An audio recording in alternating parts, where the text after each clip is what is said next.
Hello again. This is Russ here with another Read Aloud. You know, um, I think it was my grandfather who first took me fishing when I was quite young, and ever since, I have really enjoyed being outdoors, whether it's canoeing or kayaking or hiking.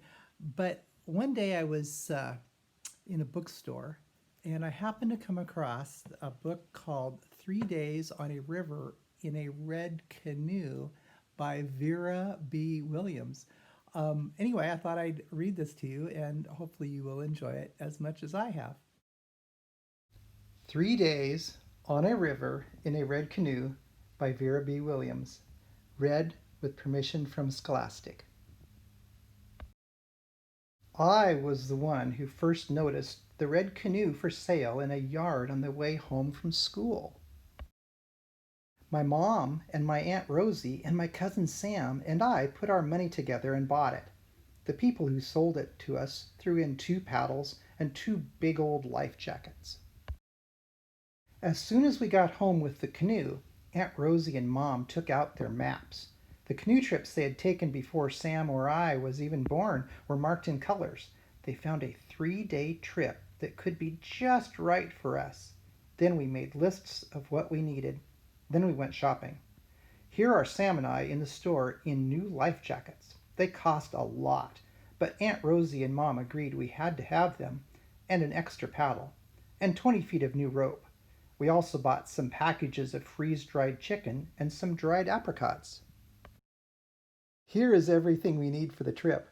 The food is packed tight in waterproof sacks. My cat, Six Toes, is sitting on a sleeping bag. I wanted to take him, but Mom says a canoe is no place for a cat. I promised Six Toes to bring him back a fish.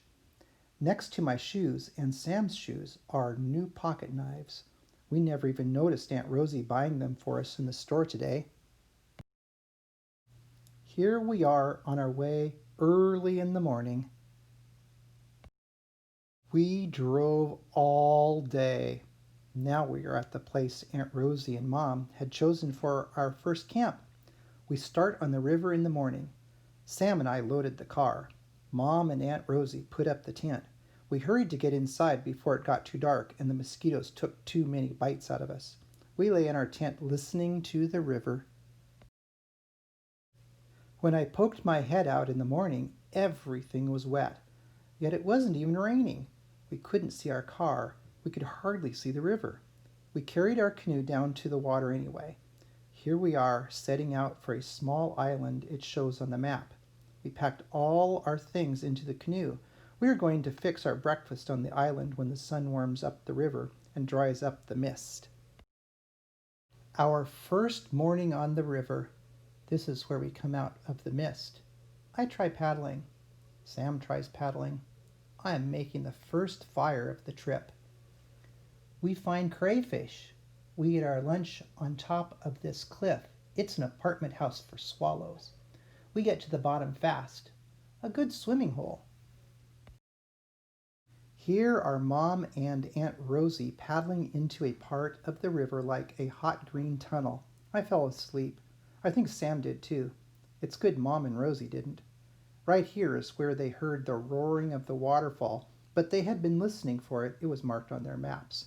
Here I am, looking over the edge. Aunt Rosie and Mom are lowering the canoe by ropes down over the waterfall. Sam and I climb up and down until we have carried all the gear to the bottom. We are going to camp here even though it's still early.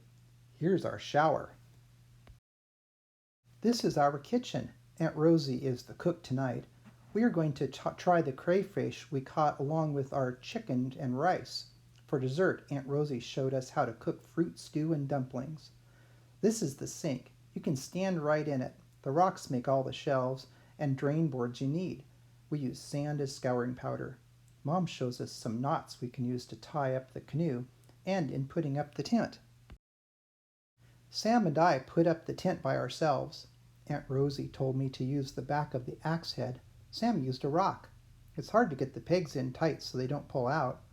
You have to pull the cords tight too so the tent won't be like an old balloon. and you have to tie a kind of knot you can untie easily. This is an extra roof called a fly. The tent cloth has to let in air, so by itself it can't be waterproof. After supper, we build up our fire and sit beside it. Mom tells us stories about the animals that like the nighttime. We watch the stars and the sparks of our fire going up to join them. Sam isn't much of a weather predictor, but the rain didn't bother us. We put up the tent so well hardly a drop of water came through. In the morning, we sat up in our sleeping bags and ate crackers and raisins. Aunt Rosie made cocoa on the little camping stove. We set out on the river with all our things, even though it was pouring rain. I'm shaking my paddle at the sky and yelling. Suddenly, as we came around the bend in the river, the sun came out through a hole in the clouds. A big rainbow spread across the sky. The rainbow faded away and fish started to jump all around us. We got the fishing lines baited and into the water. Sam caught the first fish. Then I caught one. Then Aunt Rosie caught two in a row. Afterward, we spread out our things to dry on a sandy beach. What Mom and Aunt Rosie like to do best is take the canoe through fast-moving water. They can follow all the curves of the current. In the afternoon, we canoe without stopping. Sam and I paddle too. We came to a place where the river spread out through a meadow. Grass grows right out of the water, and we canoed in the grass. It came up over our heads and hit us. Aunt Rosie put her hand over my mouth so I wouldn't frighten away the moose and her calf. But even so, when they got wind of us, they ran right back into the woods. When we discovered this island, we all agreed it was the place to spend our third night. We planned to sleep right out under those trees. The tent is up just in case of rain. The Big Dipper is out. The Milky Way is spread right across the sky. There isn't one mosquito because of the breeze. That breeze turned into a wild wind in the middle of the night. Mom says it was almost hurricane strength. We caught the tent and the canoe just before the wind carried them off down the river. We did lose one pot and one cup. We spent the rest of the night curled up in the bushes. The branches creaked and whooshed all night long. In the morning, we can't believe this is the same river. It's so still. Twigs and leaves and flowers float around us as we start our last day on the river. We watch a muskrat swimming. A heron dives for fish. We feed crumbs to the ducks. Cows watch us having a river visit. We canoe through a town. We come to a low stone bridge. Sam gets excited. He stands up to wave. Mom yells, "Sit down!" I reach over and pull him down. Aunt Rosie and Mom brace hard on the other side. This keeps our canoe and everything in it from turning over. But Sam ends up in the water. He swims to the rope Aunt Rosie throws out to him, and we tow him to shore. Mom doesn't say much, but she looks upset. Aunt Rosie looks scared. Sam changes to dry clothes, and we canoe on. Just past the train bridge, Aunt Rosie asks Sam to stand up and see what's ahead. He gets up as though the canoe were a baby's cradle. He reports that the river is ending in a big lake. He says it looks like the edge of the world on the other side. Aunt Rosie says that's because we're coming to the town dam. Mom points the canoe to cross the lake. There's no current, and the wind is against us. I'm glad it's slow going. When we get to the other side, our trip will be over. And here we are, taking our canoe out onto the bank. Aunt Rosie showed me on the map where the river goes from here. She says it travels on through rocky places with lots of rapids. Someday, after lots of practice, we can go there.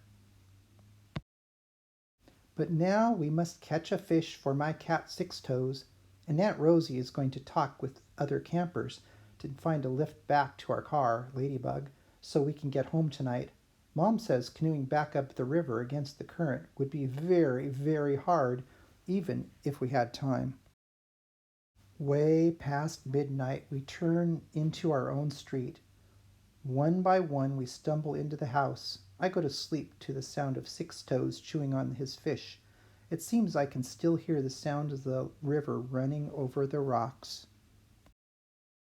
That was 3 Days on a River in a Red Canoe by Vera B. Williams.